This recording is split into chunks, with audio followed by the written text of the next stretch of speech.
السلام علیکم ورحمت الله وبرکاتو. تاسو ته ما یو لایف کې ویلی و چې زه په یو مکتب کار کوم او تقریبا 9 میاشتې کېږي چې ما تاسو سره خبره نه وه شریک کړې. زه چې کوس افغانستان ته راغلی یم نو موږ په مارچ کې غوښتل چې اولین مکتب جوړ کړو. متاسفانه د کرونا د کرنټین د وجې نه هغه مکتب واقعا شاته پاتې شو. زه به لږ معلومات د مکتب باره کې درکم، بیا به د ایزي باره کې معلومات درکم. یقین انټرنیشنل سکول چې تاسو پر انټرنیشنل نه شوی، فقط یقین علي لیسا په نوم دی. یو سکول برانډ په افغانستان کې جوړوم چې د ده به مکمل سیستم کمپیوټرایز وي، که هغه د حاضري ده، که نمرات دي، که شاګرد مکتب داخلیږي نو مور پلار ته میسج ځي چې اولاد د مکتب کې داخل شوی دی، مکتب نه وځي هغه ته میسج کېږي چې مکتب نه وتی دی، مکمل جی پی ایس ټریکینګ به وي، نمرات حاضري ټول د موبایل نه کتلی شي. دا د مختلف ملکونو نه، د کانادا، د سویډن، د جرمني، همداسې اسلامي ملکونو د مالیزیا د کرکولم یو کسټم کرکولم جوړ شوی دی چې د افغانستان معرف سره هم یو ځای شوی دی او انشاءالله یو مکتب به وي چې یو متعلم په دې مکتب کې کولی شي چې اتم صنف کې به انشاءالله هغه حافظ القرآن وي، هغه به انشاءالله په انګلیسي خبرې کولی شي، هغه په عربي خبرې کولی شي او په ساینس او ټکنالوژي باندې خبر وي. نو د یقین مکتب کې ما څه شی ټیم ورکړی دی چې اسلام، ساینس and ټکنالوژي د دې درې بنیاد باندې ماشاءالله یو اگزامپلي مکتب به وي. بل دا یو مکتب به وي چې مکتب سکول سیستم به وي. مثلا موږ اوس پروان کې یو، پروان کې مکتب لرو، په همدې شکل موږ په کابل کې، په لغمان کې، په هرات کې، په هر ولایتونو کې مکتبونه لرو او ټول به یو بل سره انټر کنیکټډ وي، یعنی یو بل سره به جوړښت وي. د دوی مارکیټینګ به په یو ځای نه کېږي، د دوی هر څه به سیستم به یو ځای نه وي. مثلا که یو متعلم د لغمان نه کابل ته راځي، فقط نمبر به بدلیږي، سیریل نمبر به بدلیږي، نو ټول به هر څه یو شی وي. نو دا مکتب دوستان چې هغه دوستان چې ماشاءالله فکري دوستان دي، د قمر غړي دي، هغوی د برانچ هم اخیستی شي. هر سړی کولی شي خپل ولایت ته د برانچ واخلي او هلته برانچ جوړ کړي. موږ به ورته کرکولم ورکوو، موږ به ورته سافټویر ورکوو، موږ به درسي پلان ورکوو. بله خوبي څه ده چې کوم هم کس ماشوم په دې مکتب کې درس وایي هغه به ulearner.com ته مفت اکسس لري.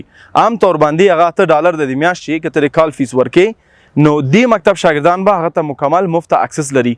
دا همیشه د پاره نه دی، لیکن اول څو کلو د پاره دی انشاءالله. نو زه مطمئن یم چې د مکتب باندې تقریبا 9 میاشتې کېږي چې موږ کار کوو.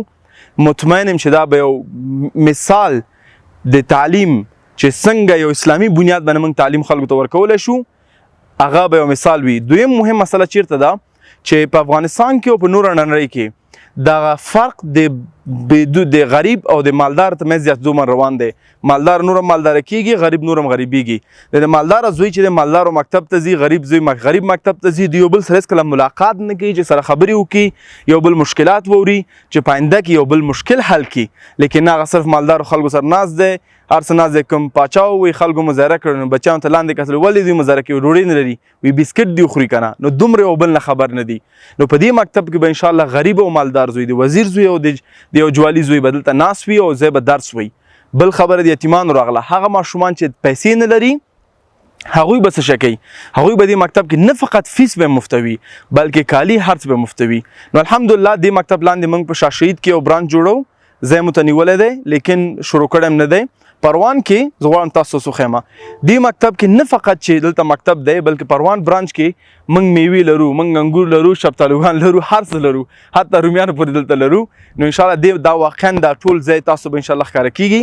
دا به ټول فوټبال ګراوند وي، دا ټول منزل کې به ماشومان درس وایي او ډېر ښه موقعیت دی. زه ته بیرون نه ښکاره کوم، ډېر ښه موقعیت دی. نو انشاءالله دا به زموږ یو مارکیټینګ مثال وي چې په دې بنیاد باندې که څوک هم مثلا چې د لوبې ځای پکې شته، د فوټبال ځای پکې شته دی، ټول سهولتونه برابر دي. که موږ چاته برانچ ورکوو هم هغه به د کال د برانچ فی اخلو، لیکن شرایط به ورته ورکوو چې په دې شرایط ته باید مکتب ولري او د هغه به موږ کوالټي کنټرول کوو. راځئ تاسو لږ زر نږدې نه وښیم دا میوې او هم چند بیرون نه ته وښیم چې بیرون نه څنګه ښکاري. دې مکتب کې موږ ماشاءالله ډېر ښایسته ګلان هم لرو، تاسو به زه ښکاره کړم. جزاک الله دې اجر چې زموږ بابا ته چې همیشه هر څه ساتلي دي. دا موږ دوباره رنګ کو ځکه چې رنګ واقعا خراب و، نو موږ دوباره رنګ کو، جوړم کو. دا زموږ د مکتب مخه ده، د ګلان دي او دا هم چنان ګلان دي. موږ چوکیانو ته نوي راوړي څه زاړه ته پراته دي. نو دا ګل واقعا زما ډېر خوښ شوی دی. اراده مې ده چې انشاءالله دلته دې ځای کې ورته موږ دا ځای به جوړ وي، همدا ګلان به وي. دلته ورته کافي سیستم جوړو چې هغه ځوانان دلته فکري ځوانان به راځي او دلته به ناست وي او کتابونه به لولي او کافي به خپل څکي. بغیر د مکتب نه انشاءالله موږ نور پلانونه هم لرو چې کم سے کم زر شاګردان دلته ځای په ځای کړو. که چېرته زر ځای نه شول اوس خو 500 ځای په ځای کېږي، بیا به 2 وخته کړو. سهار به جنیکان ته کړو، ماسپښین کې به هلکانو ته کړو، یو سیستم به جوړ کړو. خو مقصد مې څه دی دلته زموږ مقصد ده چې هغه علم او دانش او په ډېر اډوانس لیول باندې اسلامي بنیاد باندې موږ غواړو خلکو ته وړاندې کړو. نو زه په دې مطمئن یم چې هر ماشوم دې مکتب کې درس وایي او دې مکتب نه فارغېږي، هغه په افغانستان کې ټول دنیا کې ځلیږي. ځکه دلته مقصد د پیسو ګټه نه دی، دلته علم رسول او د خلکو اولادونه ټول دي. راځئ بیرون درته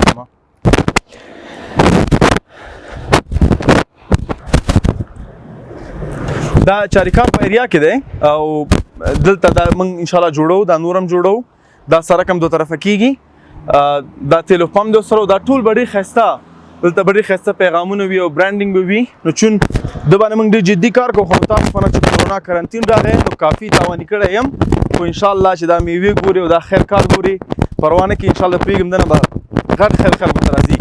په چاریکار کې د لغماني مکتب مخامخ زموږ دا مکتب دی او په شاه شهید په اول سړک کې به انشاءالله همداسې په لغمان کې هم خبرې روانې دي او که نورو ولایتونو کې هم غواړي څوک دا مکتب جوړ کړي نو کولی شي برانچ واخلي انشاءالله تعالی. آخري خبره، دا مکتب فری نه دی، دلته به مالدار خلک فیس ورکوي او غریبان به انشاءالله هغوی به فری وي. بیا ټول نه آخري خبره، زه کوشش کوم چې دې مکتب نه څوک فارغېږي، دې مکتب کې څوک درس وایي د نور مکاتب سره دوی به ډیبیټس لري، مذاکرات به لري، فوټبال ټیم به وي، د ټول مکتبونو بهترین فوټبالان ټولو، نه فقط داخل کې به ولوبېږي بلکې خارج افغانستان کې به لوبېږي. او بل چې دې مکتب نه څوک فارغېږي کوشش موږ دا کوو چې خارجي بورسونه برابر کړو او انشاءالله هغه به مطمئن شاګردان وي. موږ ته موږ به پوهېږو چې تحصیل لیول څومره دی، لیاقت څومره دی، عقل څومره دی، همچنان غربت حالت څومره دی. انشاءالله دوی موږ بیا خارج افغانستان ته لیسانس او ماستر ته لیږو. نو دا و زموږ د مکتب پوره معلومات. دا خبر تاسو له ما پټه ساتلې وه لیکن نن درته وویلې. خپل نظرات سره شریک کړئ او بعض نور تجربه لري په مکتب کې هم تجربې شریکې په کمنټ کې، زه به انشاءالله ولولم او تاسو نه به هم چانس زده کړم تر څو پورې دا مکتب نور هم موږ ښایسته او د علم یو ګل جوړ کړو چې هغه بوی انشاءالله هر سړی ترې ګټه واخلي او خلک د دنیا او آخرت انشاءالله خپل جوړ کړي. بارک الله فیکم. حتما په کمنټ کې راته ولیکئ خپل نیکې مشورې او نظریات او تجربې سره شریک کړئ. السلام علیکم.